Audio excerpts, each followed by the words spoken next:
Hello friends, नमस्कार। आज की क्लास में हम देखेंगे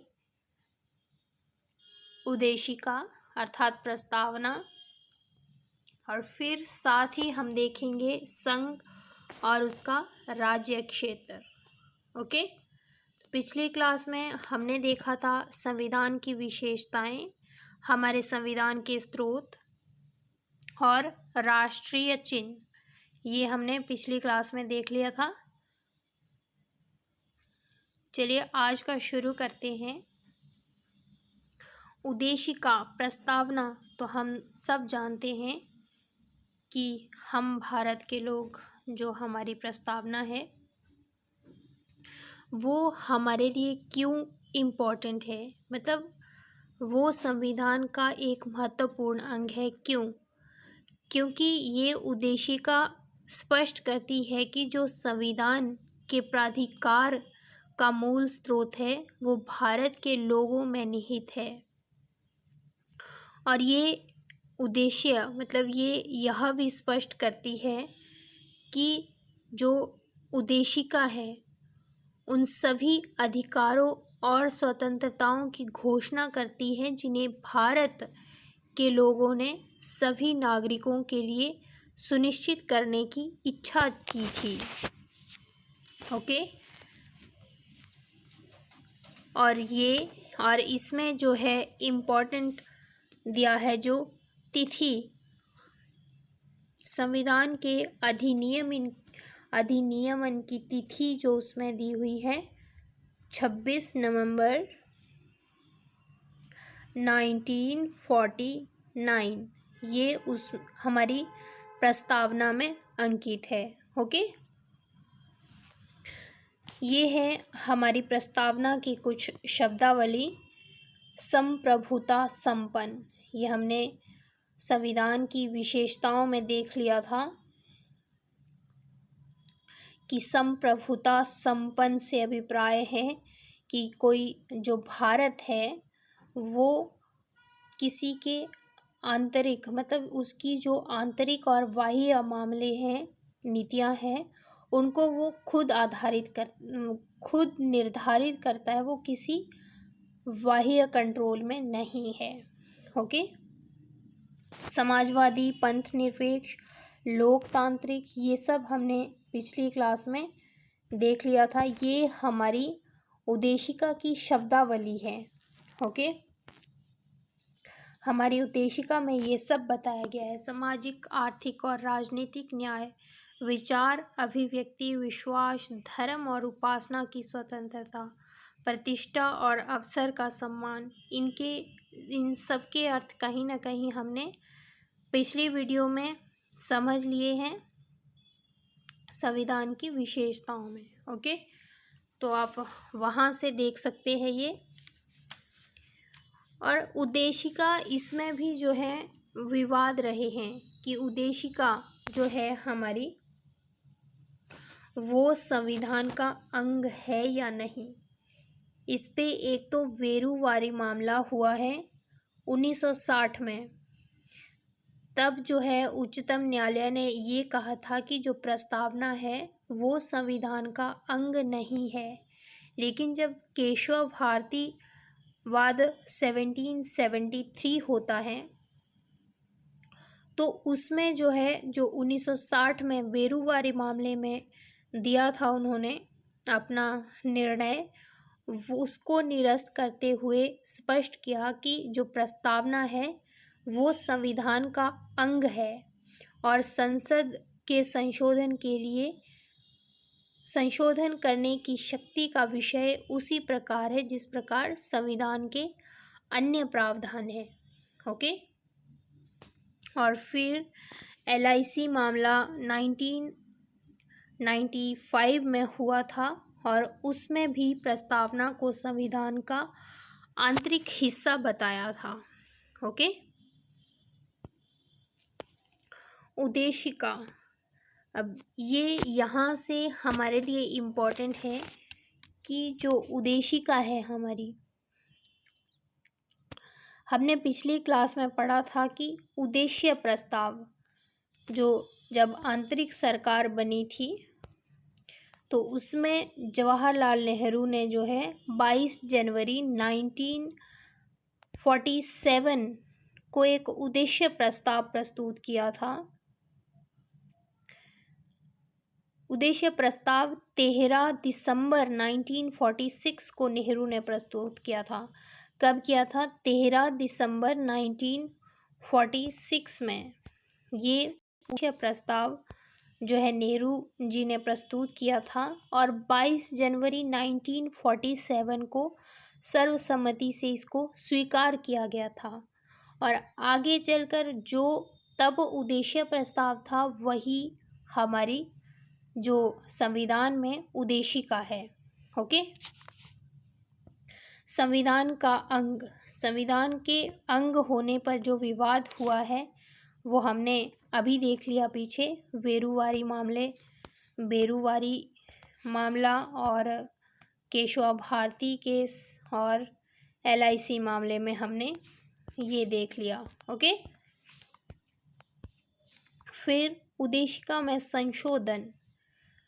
संशोधन जो है कैसे किया जा सकता है, इसमें उद्देशिका में ये बताया गया है। इसमें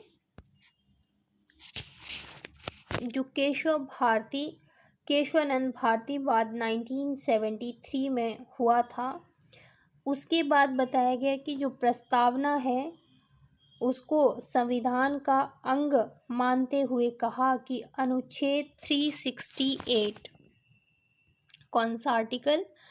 368 के अधीन जो है संविधान की प्रस्तावना में भी संशोधन किया जा सकता है।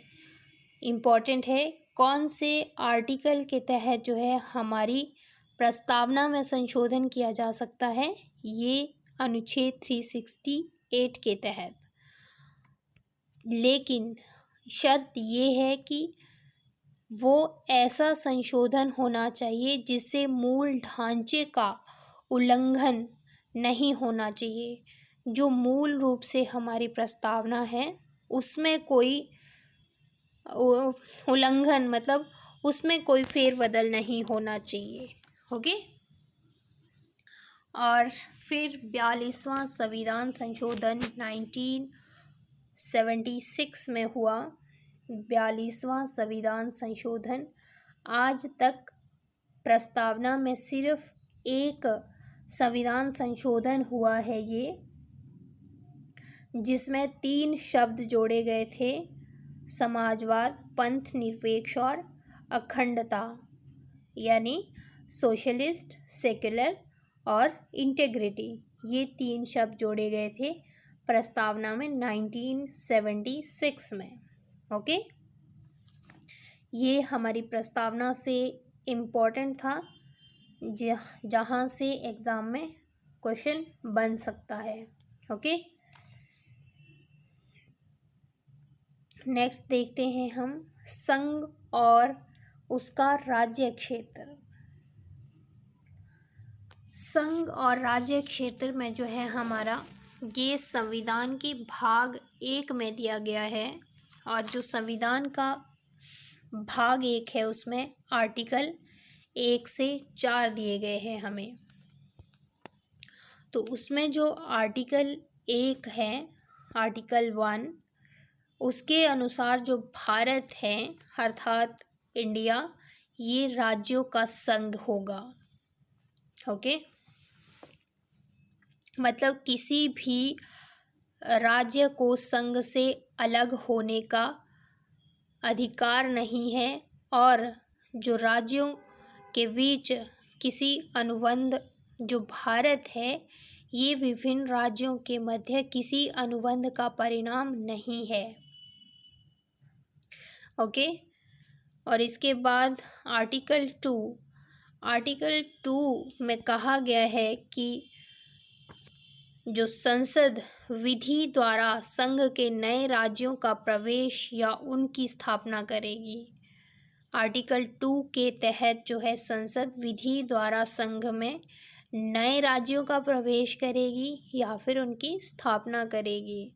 ओके, इसमें हमारा 1974 का है जो पैंतीसवें संविधान संशोधन 1974 में जो है सिक्किम को भारत का सहायक एसोसिएट स्टेट बनाया गया था। और फिर 1975 में 36वां संविधान संशोधन हुआ, जिसमें कि सिक्किम को भारतीय संघ का पूर्ण राज्य का दर्जा दिया गया सिक्किम को।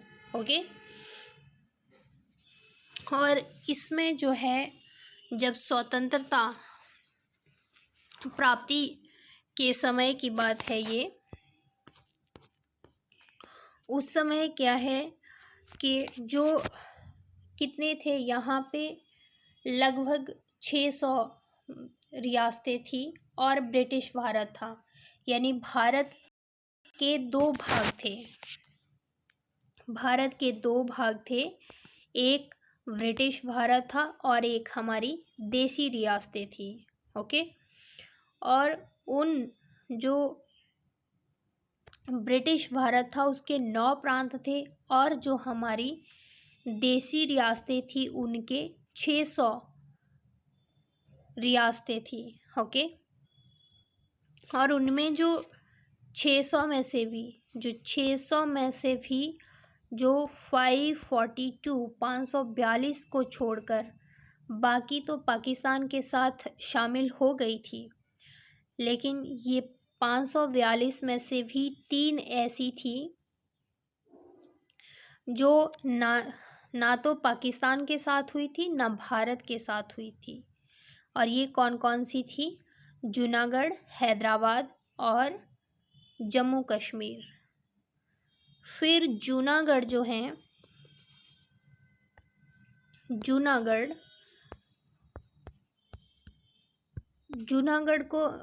जूनागढ़ में जो है जनमत संग्रह करवाया गया और जनमत संग्रह रेफरेंडम जिसको कहते हैं, उसके जो परिणाम थे उसके अनुसार जूनागढ़ को जो है भारत में मिलाया गया और हैदराबाद में सैनिक कार्यवाही करवाई गई थी तो उसको मिलाया गया था। लेकिन जो जम्मू कश्मीर है वो अपना स्वतंत्र अस्तित्व बनाए रखे थे अभी तक। फिर क्या होता है कि जो पाकिस्तानी कबायली हैं उन्होंने जम्मू कश्मीर पर आक्रमण कर दिया और उस आक्रमण के बाद जो जम्मू कश्मीर के राजा थे उन्होंने विलय पत्र पर साइन किया और जम्मू कश्मीर को इंडिया में शामिल कर दिया। और फिर इस तरह 542 रियासतें जो है भारत के साथ शामिल हुई थी उस समय। ओके। और उस समय जो हमारे गृह मंत्री थे वो थे सरदार वल्लभ भाई पटेल। ओके। आर्टिकल 3 क्या कहता है? आर्टिकल 3 के अधीन जो है संसद को किसी राज्य में से उसका क्षेत्र अलग करके अथवा 2 या 2 से अधिक राज्यों को या राज्यों के भागों को मिलाकर अथवा किसी क्षेत्र को किसी अन्य राज्य के साथ मिलाकर जो है नए राज्य का निर्माण करने की शक्ति प्राप्त है, ये आर्टिकल 3 कहता है। अर्थात जो संसद है वो विधि द्वारा किसी राज्य के क्षेत्र को घटा या बढ़ा सकती है या फिर किसी अन्य राज्यों की सीमाओं में या उसके नाम में परिवर्तन भी कर सकती हैं। ओके। ये हमारा, लेकिन जो ये राज्यों के नाम, सीमा, क्षेत्र आदि जो परिवर्तन होता है इसमें जो है राष्ट्रपति की सिफारिश ज़रूरी है। ओके। राष्ट्रपति की सिफारिश से पूर्व जो है संसद के किसी भी सदन में कोई विधेयक पेश नहीं किया जाता है इससे संबंधित। ओके। तो ये था हमारा आर्टिकल 3। अब आर्टिकल 4 आर्टिकल 4 कहता है कि जो आर्टिकल 2 और 3 में प्रावधान है, इन क्या है कि ये ऐसे विधेयक को सामान्य बहुमत से पारित किया जा सकता है। ओके, तो ये थे हमारे आर्टिकल्स। और फिर स्वतंत्रता के बाद जो है हमारे बहुत सारे विलय हुए हैं। यहाँ पे मैं ऐड करना भूल गई, आप लिख लीजिएगा। अभी जो हाल ही में हुआ है, दादर व नगर हवेली तथा दमन व दीव का विलय हुआ है। किस किस का? दादर व नगर हवेली और दमन व दीव, इन दोनों को इकट्ठे कर दिया गया है। ये संसद में जो है लोकसभा में 27 नवंबर 2019 को कब किया गया था? 27 नवंबर 2019 को। और राज्यसभा में, ये लोकसभा में बिल पेश किया था और राज्यसभा में जो है 3 दिसंबर राज्यसभा में 3 दिसंबर 2019 को ये पारित किया गया था।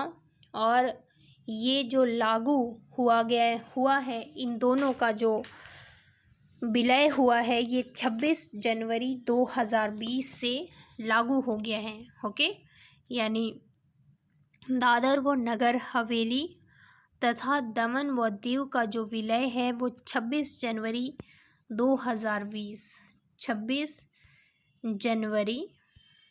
2020 से प्रभावी हो गया है। ओके, और हमारे जो यूटी है 8 हो गए हैं। ओके,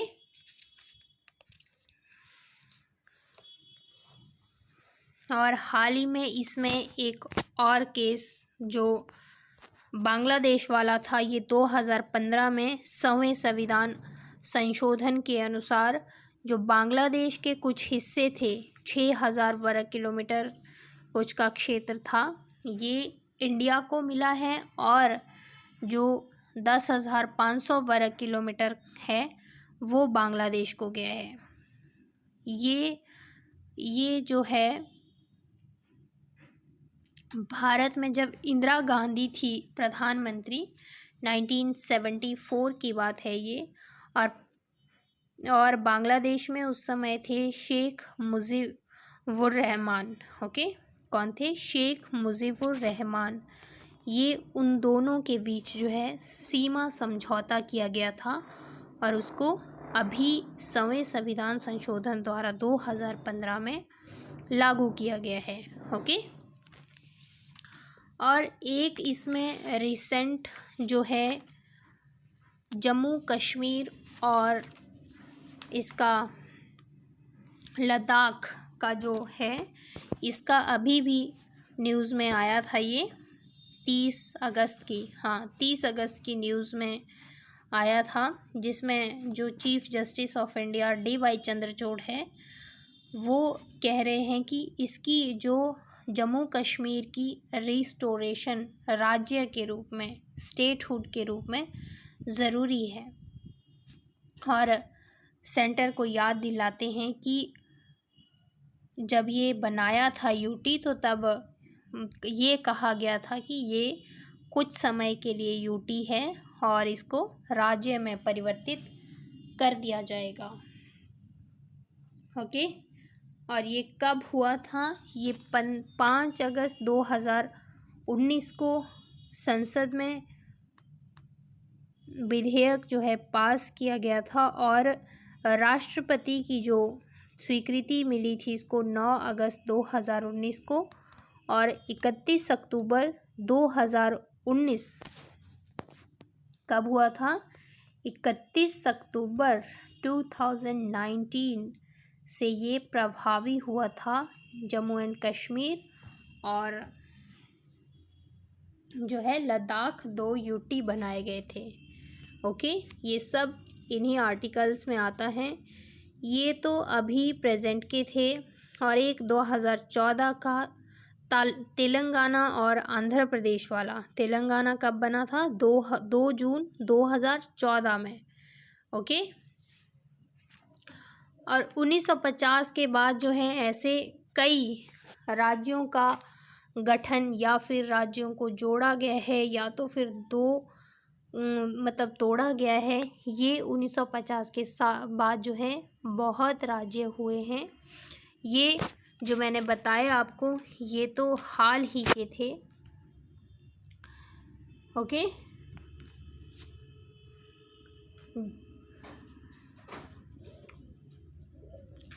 अब देखेंगे हम राज्य पुनर्गठन से संबंधित हमारा आयोग एवं समितियां क्या है। राज्य पुनर्गठन, जब हमारा संविधान बना तो राज्यों को किस हिसाब से बनाया जाए इसके लिए गठन बनाए गए थे। जो पहला आयोग था ये था धर आयोग और इसके जो अध्यक्ष थे डॉक्टर राजेंद्र प्रसाद ने जो है 27 नवंबर 1947 को न्यायमूर्ति S.K. धर की अध्यक्षता में जो है इस आयोग का गठन किया था। और इस आयोग, क्योंकि उस समय क्या है ये मांग उठ रही थी कि जो राज्य बनाए जाए वो भाषा के आधार पर बनाए जाए, लेकिन ये संभव नहीं था। तो इस आयोग ने अपने जो रिपोर्ट दी थी उसमें सिफारिश की कि जो राज्यों का पुनर्गठन भाषाई आधार पर ना होकर प्रशासनिक सुविधा के आधार पर होना चाहिए, क्योंकि एक भाषा के लोगों को इतना बड़ा राज्य बनाना ये संभव नहीं था और अभी भी नहीं है। ओके। लेकिन फिर उसके बाद जो है 1948 में एक और समिति का गठन किया जाता है, JVP समिति। जे अर्थात जवाहरलाल नेहरू, V वल्लभ भाई पटेल, P पटाभी सीतारामैया इस कमेटी में जो है शामिल थे। और इन्होंने ये 19 दिसंबर 1948 को बनाई गई थी और अप्रैल 1949 में इन्होंने जो है अपनी सिफारिशें सरकार के समक्ष पेश की थी। उस समय तो और ज़्यादा मांग उठ रही थी कि होना चाहिए राज्य का जो गठन है वो भाषाई आधार पर होना चाहिए। और उस समय जो है कांग्रेस के एक कांग्रेसी थे पोटी श्रीरामुलु, इससे रिलेटेड जो है उन्होंने भूख हड़ताल रखी थी और 56 दिनों के बाद उनका निधन हो गया था। फिर इस कमेटी के तहत जो है मजबूरन 1953 में जो है भाषा के आधार पर एक राज्य का गठन करना पड़ा और वो राज्य था आंध्र प्रदेश। कौन सा? आंध्र प्रदेश। ये जीके प्रीवियस ईयर में पूछा भी गया है कि भाषा के आधार पर सबसे पहले कौन से राज्य का गठन किया गया था? आंध्र प्रदेश का। ओके। फिर उसके बाद जो है फिर से एक आयोग बना 1953 में, फजल अली आयोग। ओके। और इस आयोग ने जो है दिसंबर 3 सदस्यीय आयोग था ये। एक तो फजल अली जो अध्यक्ष थे और 2 इसमें थे KM पणिकर और NH कुंजरू। और इस आयोग की सिफारिशें क्या थी? इस आयोग ने जो है 1955 में इसने अपनी जो रिपोर्ट है वो सरकार को दे दी थी। उसमें सिफारिश की थी जो राज्यों का वर्गीकरण है पहले क्या था, भारत में राज्य थे भाग क ख ग घ, ये थे क ख ग घ। तो इसमें सिफारिश की गई थी कि जो राज्यों का वर्गीकरण है वो इस तरह से ना होकर उनको एक ही भाग में शामिल कर देना चाहिए। और इन्होंने ये भी कहा था कि 16 राज्य बना देने चाहिए और 3 यूटी बना देनी चाहिए। ओके। और इन्होंने ये भी कहा कि ऐसा राज्य बनाना असंभव है जो पूर्णतः एक भाषी हो। ओके। तो फिर एट लास्ट जो है इस फजल अली आयोग की सिफारिश पे सरकार ने 1956 में 1 नवंबर 1956 में जो है 14 राज्यों का गठन किया। मतलब इसमें थोड़ा फेर बदल करके जो है 1 नवंबर 1956 को 14 राज्य बनाए गए और 6 संघ शासित क्षेत्र बनाए गए, यानी केंद्र शासित प्रदेश बनाए गए। यूटी 6, 14 राज्य और 6 यूटी बनाई गई और उन 6 यूटी में से एक हिमाचल प्रदेश था। ओके। 1956 में 1 नवंबर 1956 में। ओके। और उसके बाद 1971 में हिमाचल प्रदेश को पूर्ण राज्य का दर्जा दिया जाता है। ओके। तो ये थे हमारी आज की क्लास से रिलेटेड कुछ important points. So thank you so much. Channel को सब्सक्राइब कीजिए और वीडियो को लाइक करना। Thank you.